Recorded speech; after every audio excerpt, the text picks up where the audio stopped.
Olá, sejam muito bem-vindos a mais um bate-papo na Aptimus e hoje estamos aqui com a presença do Robson Lima, o Robson que é especialista em trombone, instrumento do qual ele vai discorrer no nosso bate-papo de hoje. Robson também é arranjador e maestro e hoje temos o privilégio de recebê-lo aqui para compartilhar um pouco da sua experiência e também compartilhar com você informações muito importantes a respeito desse grande instrumento. Robson, seja muito bem-vindo ao nosso bate-papo. Obrigado pela oportunidade. Valeu, e nós queremos começar o nosso bate-papo ouvindo um pouco da sua história, Robson, de onde você vem, fale um pouquinho sobre a sua formação. Eu sou natural aqui de São Paulo, mas não fui criado em São Paulo.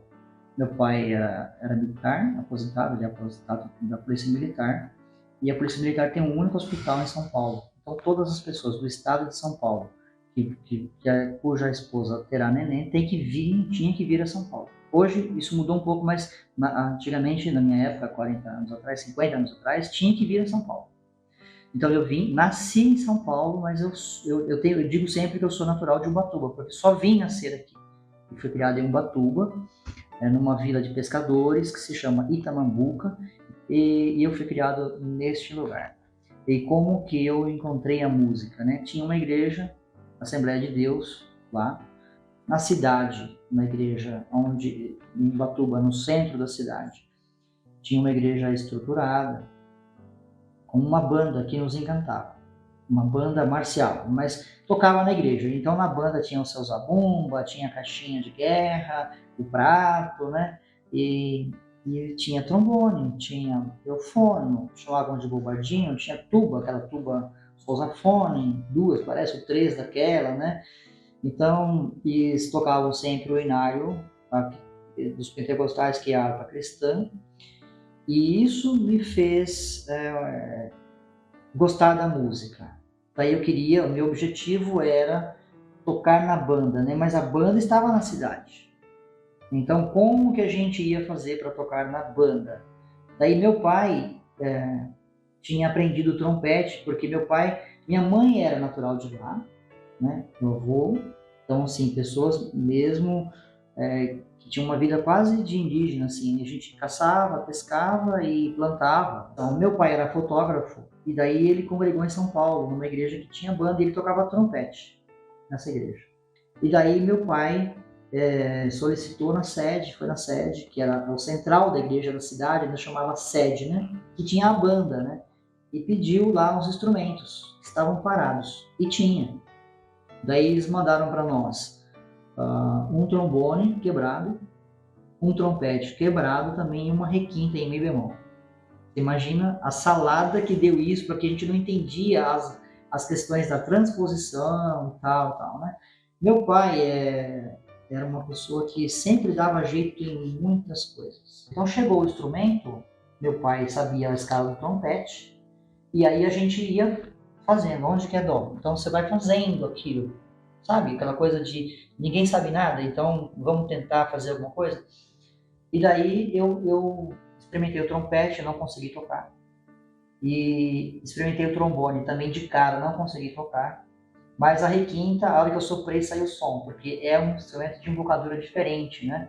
Então só basta o ar, sai som, né? Então eu me esforcei um pouco mais e consegui tirar o som do trombone, mas eu tinha aí meus 8 anos de idade. Sobre o estudo do trombone propriamente, você começou então meio que autodidata, certo? Sim. E como foi o início dos seus estudos formais de trombone?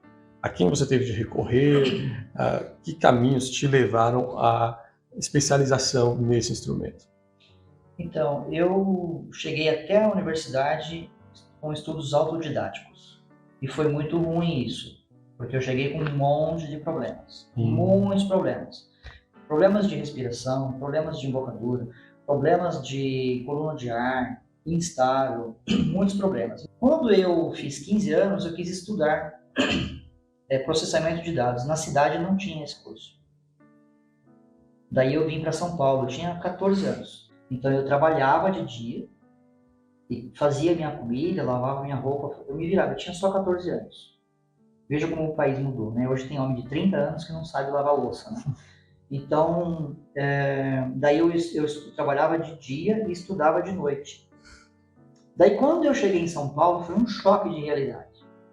Porque lá no mato, eu tocava bem, muito bem, né? Mas quando eu cheguei em São Paulo, eu não consegui tocar com o pessoal. E eu cheguei na igreja, né, fui recebido na igreja, porque a igreja, a Assembleia de Deus é muito grande, Sim. né? Então, assim, é muito importante isso socialmente dizendo, né? Porque você sai lá do mato e é recebido ali. Então, aquela questão de distanciamento que você tem da sua família é compensada Sim. porque você arruma imediatamente centenas de irmãos Sim. que vão te visitar e que abrem a sua casa para ser Se torna sua visitado. família, né? Então, isso tudo. E quando eu cheguei, daí eu sou trombonista. Então, bora, tá? Tem arrumado um trombone para mim, porque aquele trombone ficou lá, né? Daí no primeiro ensaio eu não consegui nada, tocar nada daquilo, não. E porque eles tocavam arranjos de banda, né? E já, assim, do maestro Quirante, que foi uma pessoa muito importante na minha dissertação de mestrado. E os arranjos deles, assim, para meu nível, era muito complexo. Então, como que eu resolvi isso? Daí eu fui pedindo ajuda, e aí fui aprendendo com colegas que tocavam trombone na banda da igreja. Mas esses colegas já eram pessoas, assim, instruídas, porque tinha naquela época, isso eu estou falando há muitos anos atrás, o que hoje é EMESP, naquela época era o ULM. Então, essas pessoas estudavam, aí começaram a me ensinar alguma coisa. Olha, não é assim que é o vocal. Olha, tá faltando ar. Então, vamos treinar isso, vamos treinar aquilo. Olha, vamos tocar aqui uma escala e tal. Então, essas coisas eu fui aprendendo com essas pessoas. Quando eu cheguei na universidade, daí eu tive um professor que teve misericórdia de mim. Porque eu passei no vestibular, no teste de trombone também toquei, estudei aquilo, mas só fazia aquilo, né? E Donizete Fonseca, que é um grande professor de trombone no Brasil, ele disse para mim: filho, você tem muitos problemas. Muitos problemas. Respiração, bocadura errada, posição errada, segura o trombone errado, você tá muito problema. Então essa é a má notícia. Ele falou para mim. A boa notícia é que eu também vim da igreja. E eu tive todos esses problemas que você tem. Eu sei como resolvê-los. E como o professor teve paciência comigo, nós vamos ter paciência, mas não vai ser vida fácil sua, não. Você vai ter que ralar para dar conta de acompanhar o curso aqui. E foi isso. Desafio. Que orientações você daria, então, para o interessado em aprender um instrumento? O que não se deve fazer? E o que, na verdade, qual o melhor caminho que vai dar para ele depois uma posterior independência nos estudos, segurança e subsídio para desenvolver de verdade no instrumento? Primeira coisa que a pessoa não deve fazer é: você não deve adotar o YouTube como fonte segura. Não deve. Porque eu cobro as minhas aulas, né? Então, às vezes eu dou algumas aulas, né? Mas é um caso muito especial. E você deve estranhar a pessoa que doa essas aulas na internet. Estou ensinando aqui de graça porque eu sou milionário, então eu tenho que dividir meu dinheiro com as pessoas e vou dando as aulas de graça. Então essas pessoas que vão para o YouTube dar aula de trombone, geralmente não são trombonistas confiáveis. Existem alguns trombonistas confiáveis que fazem isso de boa vontade, existem, mas você não saberá selecionar digitando no Google aula de trombone. Então, primeira coisa, não deve procurar e aprender com o Google, com o YouTube. Certo. Deve procurar um professor que tenha, no mínimo, passado por uma escola técnica. Só salientando, o iniciante, então, não teria a informação básica para distinguir aquilo que é de fato útil daquilo que, na verdade, vai prejudicar o desenvolvimento dele posteriormente. Isso fica bem claro. Porque a questão, Zé, é que é o seguinte: a base do aprendizado do trombone são a vibração e a embocadura, a construção da embocadura. Isso é uma coisa tão complexa que tem músico profissional que construiu a embocadura errada e continua com a embocadura errada, porque depois não dá para consertar. Então, se você vai sofrer a vida inteira com uma embocadura errada, meu conselho de amigo é que você não faça isso, construa corretamente. E só vai construir corretamente com alguém que teve uma base técnica muito boa para aprender isso. Maravilha. Robson, então, partindo para uma parte mais prática, né? Uma vez que talvez haja aqui alguns dos nossos inscritos que nunca viram o instrumento em seus detalhes ou nunca ouviu um solo especificamente feito no trombone. Então vamos ter um tempinho agora apresentando esse instrumento, tocando um pouco e apresentando para o pessoal a beleza do som desse instrumento.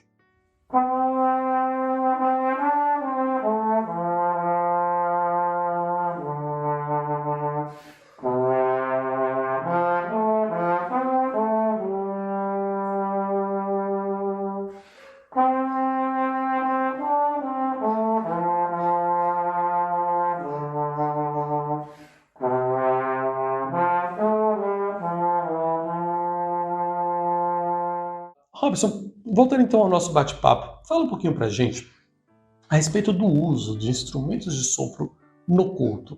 Como você sempre lida com a orquestra, trabalhou bastante com isso, trabalha com isso, servindo na sua igreja local. Fale um pouquinho sobre a complexidade dessa atividade, do uso, por exemplo, do trombone num culto. Como ele seria útil num culto? Como ele poderia ser aplicado ali e contribuir para um momento de louvor congregacional, etc.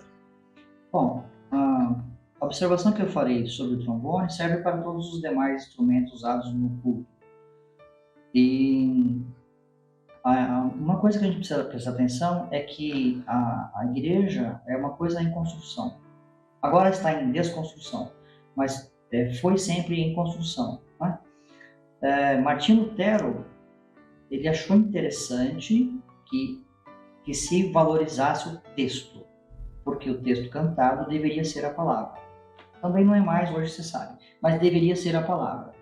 Então, sendo a palavra ou sendo uma outra coisa qualquer que foi inserida no culto moderno, eu estou falando dos conteúdos dos hinos, que não são mais biblísticos, né? Então, o pessoal vai fazer colocar algum texto que faz mais parte de uma motivação do que da expiação de Cristo, da morte de Cristo, do quanto isso é importante e do quanto é necessário que nos arrependamos. Mas vamos considerar que seja o texto correto que está nos hinos. O mais importante é o texto. Então, qualquer coisa que eu vá tocar que prejudique a compreensão do texto é inadequado. E o trombone é muito perigoso, porque ele pode fazer partir de um som suave para um som arrepiante, que ninguém escuta mais nada no seu trombone. Então, a pessoa executando o trombone no culto, ela tem que ter esta avaliação própria, de que se o instrumento dela está colaborando para que o texto seja compreendido, ou está atrapalhando a compreensão do texto. Esse é o primeiro ponto que tem que ser observado. E o trombone pode tocar qualquer voz. Ele é um instrumento que vai do grave ao agudo. Então ele pode, por exemplo, se a igreja, a pessoa que está com o microfone na mão cantando, seja pastor ou seja uma irmã cantando ali, o trombonista pode fazer um contralto, se não tiver. Ele pode fazer o tenor e ele pode fazer o baixo, inclusive. Tocar o baixo ali para apoiar aqui. Né? Agora, se o cantor vamos falar assim, que tem um pouco de problema, né? Que geralmente tem, né? Canta desafinado, erra as notas, então aí o trombone pode tocar a melodia junto com aquela pessoa, e aí a pessoa vai seguir o trombone, então, em vez de ser o soprano. Né? Então, é uma pessoa cantando, seguindo o trombone. Então, essas são coisas que a gente pode fazer. Um instrumento, portanto, bastante versátil, né? Muito versátil. Para as congregações que nunca tiveram um instrumento de sopro no culto, alguns podem estranhar quando chega alguém lá com aquele instrumento para tocar no culto. Será que isso aqui vai ser adequado ou não vai ser adequado para o culto? Sempre surge essa discussão quando aparece um instrumento que não é comum em determinada congregação. Fale um pouquinho a respeito do uso dos instrumentos de sopro, talvez algum panorama bíblico sobre o tema, algo que você já tenha meditado a respeito, para que as pessoas sintam um pouquinho mais de tranquilidade, de liberdade, né? De chegar com um instrumento de sopro numa congregação, que esse não seja o costume. Bom, O instrumento de sopro na Bíblia era muito diferente do que nós temos hoje, né? É óbvio, né? Revolução Industrial, a primeira, depois a segunda Revolução Industrial, 1750, daí para frente, tudo foi muito aprimorado, né? Mas o trombone é um instrumento muito antigo, né? Chamava-se de sacabucha. Então se imagina que desde a antiguidade, ou de muito tempo atrás, até hoje, ele não avançou muito, porque ele era eu falo que é o instrumento mais perfeito que já foi feito, é o trombone, né? Como é que puxar sardinha esse instrumento? Porque não precisou de ajustes, né? Então, os outros precisavam de muito ajuste para, por exemplo, a trompa, né? A trompa, ela era um chifre que precisou de ajustes, né? Depois foram fazendo mais voltas para ter todo o cromático, né? Então, mas na Bíblia, se você for olhar em números, quando o povo decide partir pelo deserto, Deus orienta o povo a fazer 2 trombetas de prata. Então é óbvio, né, que você não tinha aquela máquina que sai o tubinho feito, né? Você bota a prata aqui, né, então ela vai derreter ali a 500 graus e tal, e vai sair aquilo num molde, né, vai sair aquele tubo, né? Eu imagino que seria uma quantidade muito grande de prata, que era batida, né? Batida até que ficasse uma folha de prata, né? Para pudesse então ser modelada, né? Porque o tubo é complexo para fazer, né?